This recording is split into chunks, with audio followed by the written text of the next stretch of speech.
And if someone's in on a long sentence, what's the path to detox for them? Whatever they want. And again, it used to be that after about 3 months in prison, they were all expected to detox, but they don't. And so, as I hear again, very, very often they'll say to me, I want to get up on my methadone, I want to feel stable, and when I feel ready, I want to start detoxing. And we let them do whatever is comfortable for them.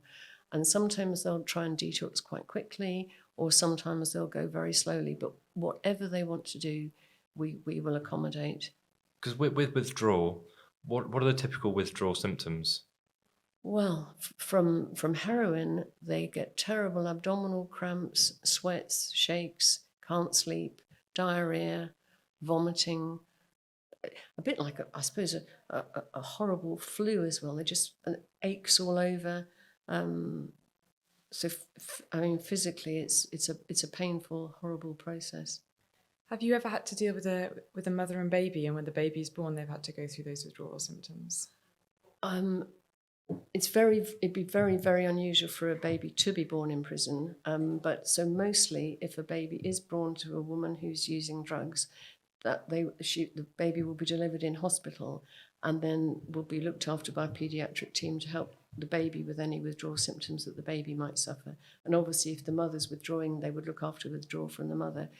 One would hope that by the time, if we have a lady in prison long enough in her pregnancy to get stable on methadone, then that should be fine. The baby still has to be carefully monitored when it's born to help the baby withdraw from the methadone.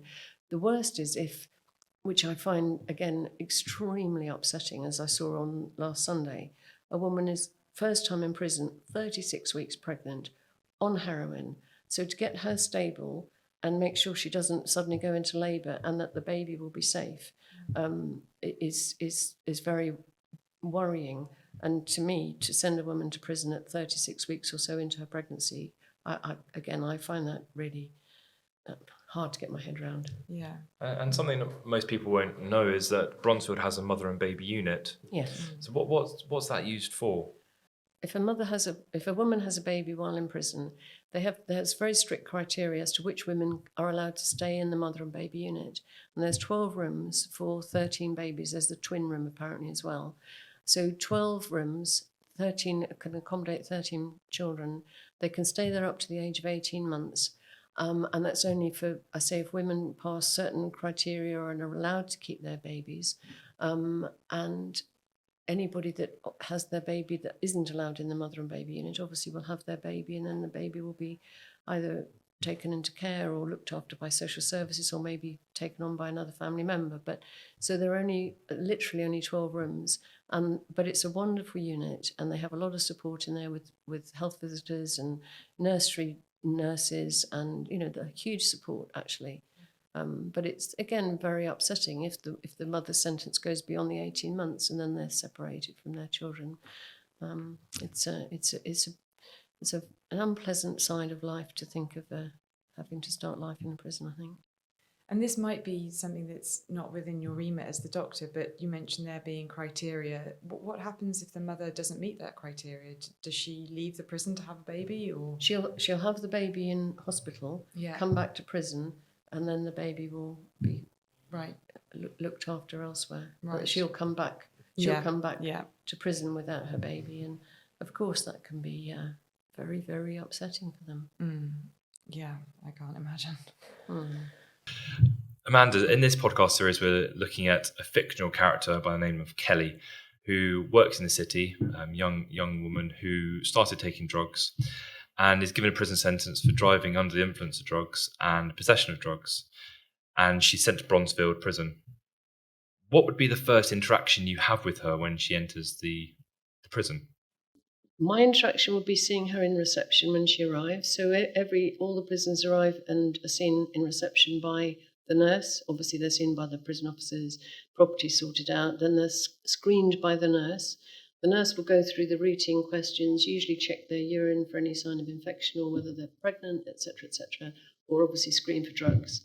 And then the nurses will put down on the list for the doctor to be seen anybody that needs medication prescribing, particularly, obviously, anybody withdrawing from any sort of drugs. So I would then see them in reception in my little room and just chat with them and go through my routine questions, and obviously prescribe any medication they might or might not need. And it sounds a terrible thing to say, but if one of my questions is, when were you last released from prison? And they say, ooh, it's my first time. I'm genuinely almost shocked still, because I'm so used to seeing women coming in over and over again like old friends. So somebody it's their first time, I'm very aware that for them that must be a very, very scary experience. And so try and make them feel that we're not all going to give them a terrible time and that we're there to help them, etc. So that would be the first encounter. This is based on complete stereotype, but given that our fictional character works in the city, I had kind of assumed her addiction might be cocaine, and I just wondered, is that something that you come across? Because in the book it seems to be largely people suffering from addiction to heroin and alcohol and perhaps crack cocaine, but I wondered if that's something that you do see in prison. It sounds a funny thing to say, doesn't it? But yes, there are sometimes people that are just addicted to cocaine, but by far the majority are addicted to so much more. And mostly, well, certainly the women that use heroin often, or almost inevitably, use cocaine as well. And they will say they started using cocaine and then they used the heroin to bring them down, and the twos just in the end just go together. So yes, there are sometimes people coming in just with a cocaine addiction, but by far the majority are addicted to a lot more. In the past, I've represented people in prison who clearly have a problem with alcohol, and I found it staggering that mitigating before a judge explained that they need an alcohol treatment order, and the judge agreeing, a number of times the probation have said that they don't have the funding or don't have the teams to actually manage it. So when someone comes into the prison setting with an alcohol dependency, how do you deal with that? Well, they would be given an alcohol detox. It's a pretty standard 12 to 14-day course of something called chloride epoxide, and they're just given quite a high dose to start with and a gradually reducing dose to help them with any withdrawal effects from alcohol. And when do you feel that the prison service is effective and able to help women? If they're in there long enough to really rehabilitate, give them a skill, a training, find themselves again. You know, some of these women have never had a chance in life, so that they actually almost, I'd say, enjoy the experience, but that they are given a lot of help and can feel very pleased with themselves that they've managed to get a skill, a training in something, and I've seen some women really rehabilitate. And women on shorter sentences, when they're released, what support is there for them? Well, in theory, if they're still on methadone, we would definitely refer them to the clinic in the community to help them carry on with their methadone script. So that's all set up for them. I can't speak from the prison side of things as to what happens with their housing or anything else, because I don't really know. I only see the results of what happens when they are released to homelessness. I wish that could change, and I would do anything I could to somehow help that change. But the women that are released after a short sentence back to being homeless, I can almost guarantee I'll be seeing them again in a few weeks' time. And so many times I will now routinely ask women when they're being released, will you be homeless when you're released? And if they say yes, and I say, do you think you'll stay on your script? And they say no. If I'm homeless, almost certainly I will be back on drugs again. And sometimes to just get shelter when they're released, they'll go into a crack house or something just to have shelter. But to get into the crack house, they need drugs. They're surrounded by drugs, so they've got no chance ever really of getting off their drugs. So they stay homeless. They commit crime to feed the drug habit, and then they're back in prison again. And I mean, again, the other day I saw a girl, and I've seen her in and out of prison for the nearly 6 years that I've worked there now. And she lost a lot of weight. She knows me well. I know her well. I don't need to ask her background almost. But I said, are you still homeless? Yes, she said, I'm living in a tent. But I'm too frightened to go to sleep at night in case I get jumped. So I just walk around all day and all night trying to stay awake, and then eventually, of course, falls asleep. but they're frightened. The women are frightened to go to sleep, and I've had women tell me that they'll sleep in a public lavatory during the daytime because they're too frightened to sleep at night.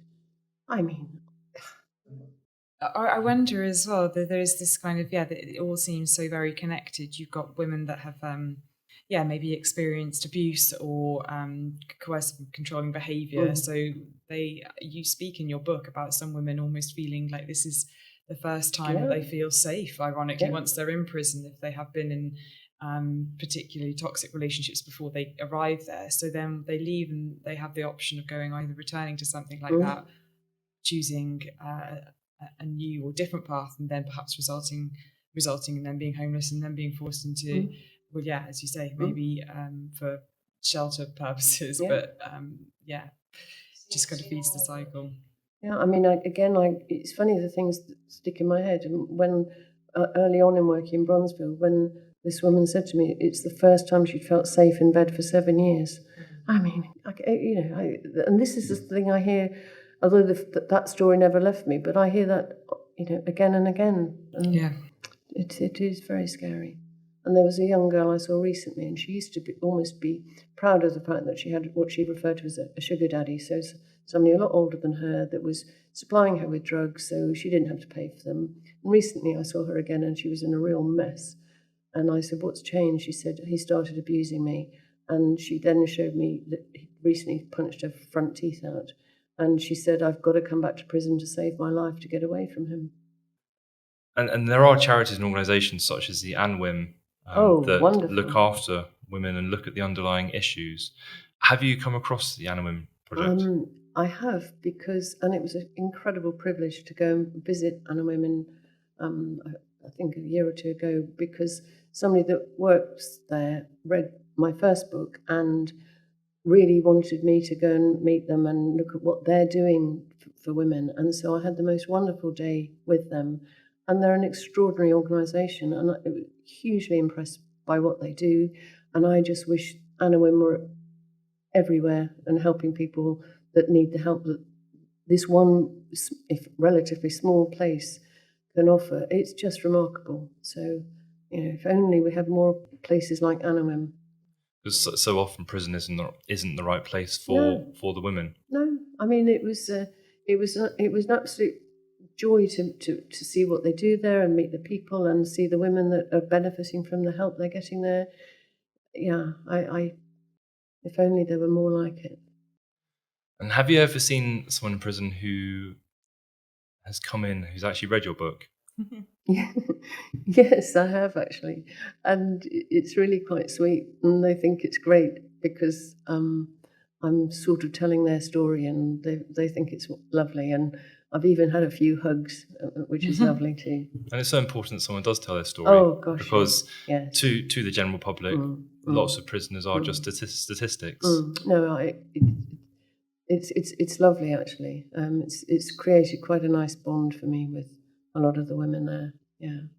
I was wondering, do you change the names of the women? You only ever give first names. Okay. Oh gosh, yes. Oh, absolutely, 100%. Yes. Right. Yes. Always do that, and have to. Yeah, that makes sense. I just wanted to double check. Yes. There was a name in the first book. Governor Frake has written her own book now, I think. Yeah. So she was happy to have her name not changed, but I always check with. In fact, for the third book, I've asked whether there's a refer to a governor in that prison. Is he happy for his name to be as it is? And he said, yes, it served me well enough for the last however many years. So that was nice. But mostly, of course, we changed the names. Yeah, yeah. Anything else you want to ask? Well, yeah, just what gives you hope? Because you write about these women, and you seem so optimistic that there is, and even the way that you're talking about Anwym there as well, that there are nothing is like beyond recovery essentially, and maybe that's not a completely accurate way of the way that you feel, but yeah. What gives me hope, I suppose, is that people may begin to listen and understand that there needs to be much more than prison on offer for homeless, abused women. And if that changes, awareness is raised about the lives they have to live, then that would be, I think I could probably die happy then.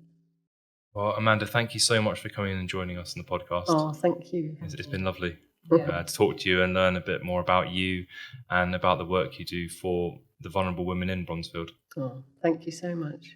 Thank you.